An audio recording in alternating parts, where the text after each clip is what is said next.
Bonjour à tous et bienvenue dans cette nouvelle vidéo sur le logiciel Fusion 360. Comme vous avez pu le voir dans le titre, nous allons voir à travers deux exemples comment bien débuter sur le logiciel. Donc sans plus attendre, c'est parti pour le premier exemple. On commence par créer une nouvelle esquisse et cette nouvelle esquisse, on va la créer sur ce plan. On va aller dans Créer, rectangle et rectangle par le centre. On part de l'origine et on vient tracer un rectangle de 120 par 70 mm. Ensuite, on peut quitter cette esquisse et à partir de cette esquisse, on va faire une extrusion. On va extruder dans cette direction d'une valeur de 9 mm. Ensuite, on peut réafficher l'origine. On va aller dans Construction et Plan d'angle. On va sélectionner cet axe. On va faire une petite rotation de la pièce et on renseigne une valeur de moins 45 degrés. Ensuite, on va faire un nouveau plan, mais cette fois-ci un plan décalé par rapport à celui-ci. On se décale dans cette direction et on va venir s'accrocher sur ce point. Et on fait OK. Ensuite, sur ce nouveau plan, on va pouvoir faire une nouvelle esquisse. Donc, je fais ma nouvelle esquisse sur ce plan. Je prends mon outil cercle, je trace un cercle de 45 mm de diamètre. Je viens le fixer sur cet axe et le positionner par rapport à ce trait d'une valeur de 45 mm. Ensuite, je vais venir tracer un rectangle de cette façon, donc en m'alignant par rapport au centre du cercle.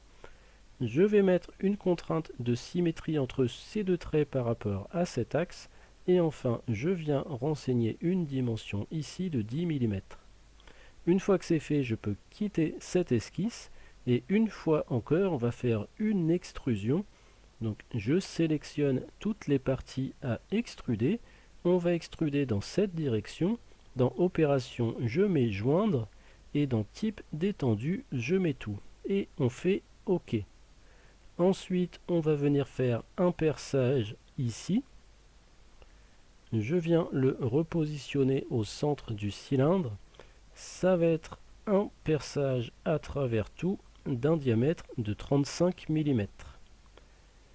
Une fois que c'est fait, on va venir cacher l'origine et les éléments de construction. On vient créer une nouvelle esquisse ici. On va donc créer rectangle et rectangle par le centre. On part de l'origine.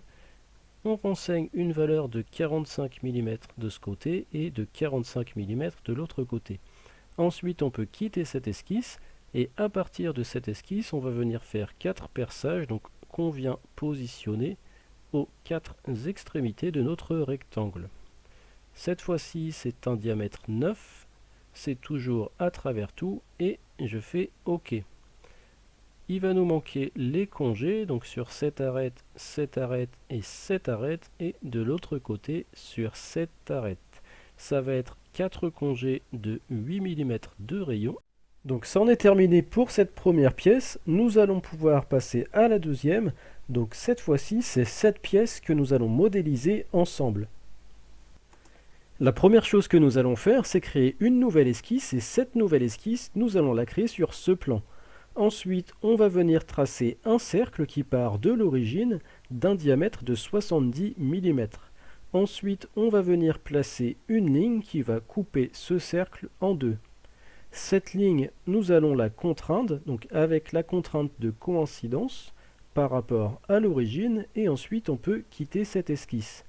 Par rapport à cette esquisse, on va faire une extrusion, donc on va extruder de cette façon. On va dire que c'est une extrusion symétrique, on va sélectionner toute la longueur et on va renseigner 58 mm. Ensuite, on va faire une nouvelle esquisse, cette fois-ci sur ce plan. On va aller dans Créer, rectangle et rectangle par le centre. On va partir de l'origine et on va venir tracer un rectangle de 120 mm par 32. Ensuite, on va pouvoir quitter cette esquisse et à partir de cette esquisse, on va faire une nouvelle extrusion dans cette direction d'une valeur de 18 mm et dans Opération, on va mettre Joindre et on peut faire OK. Ensuite, on va rajouter des congés, donc sur cette arête et de l'autre côté également sur cette arête et sur cette arête, et on renseigne une valeur de congé de 10 mm. Ensuite, on va faire une troisième esquisse sur cette face. On va venir tracer un cercle qui part de l'origine d'une valeur de 50 mm et on va venir tracer un rectangle de cette façon. Donc ça va être un rectangle de 58 mm par 4 mm de hauteur. Ce rectangle, on va le contraindre, donc on va mettre une première contrainte de symétrie, on va réafficher l'origine. On va dire que hop, ce trait et ce trait sont symétriques par rapport à cet axe. Et enfin, on va mettre une contrainte de coïncidence entre ce trait et l'origine. On peut maintenant quitter cette esquisse. On va faire une nouvelle extrusion, mais cette fois-ci pour retirer de la matière. Donc je sélectionne toutes les parties à extruder et j'extrude de cette façon. Ensuite, ce que nous allons faire, c'est créer un nouveau plan, donc décalé par rapport à celui-ci. On va le décaler d'une valeur de 42 mm et sur ce plan, on va pouvoir créer une nouvelle esquisse. On va aller dans Créer, Rectangle et Rectangle par le centre. On va partir de l'origine, on va tracer un rectangle de 46 mm par 40 mm et on peut quitter cette esquisse. À partir de cette esquisse, on fait une nouvelle extrusion, mais cette fois-ci, on va sélectionner extrusion fine. On va extruder dans cette direction.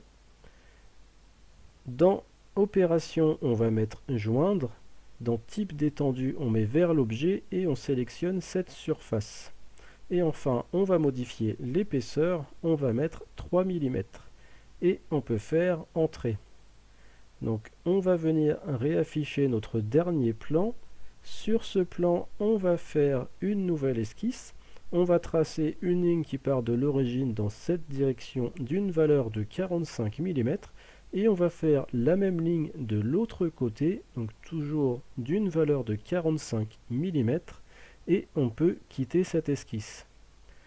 Grâce à cette esquisse, on va pouvoir placer des perçages. Donc je prends la fonction perçage. Je clique sur ce premier point. On va dire que c'est un perçage d'un diamètre de 16 mm. Et dans étendue, je vais dire à travers tout. Et je fais OK. On va venir réafficher notre dernière esquisse. Et ça va nous permettre de faire deux autres perçages, ici et ici. Donc dans étendue, je remets à travers tout. Et cette fois-ci, ça va être des perçages d'un diamètre 11 mm. Et on fait OK. Donc c'en est terminé pour cette deuxième pièce et du coup pour la vidéo également. Donc j'espère que celle-ci vous aura plu et vous aura été utile. Je vous invite d'ailleurs à mettre un petit pouce bleu si la vidéo vous a plu et à laisser vos impressions dans les commentaires. Je vous invite également à vous abonner à la chaîne pour les personnes dont ce n'est pas encore le cas. Et moi je vous dis à bientôt pour la prochaine vidéo.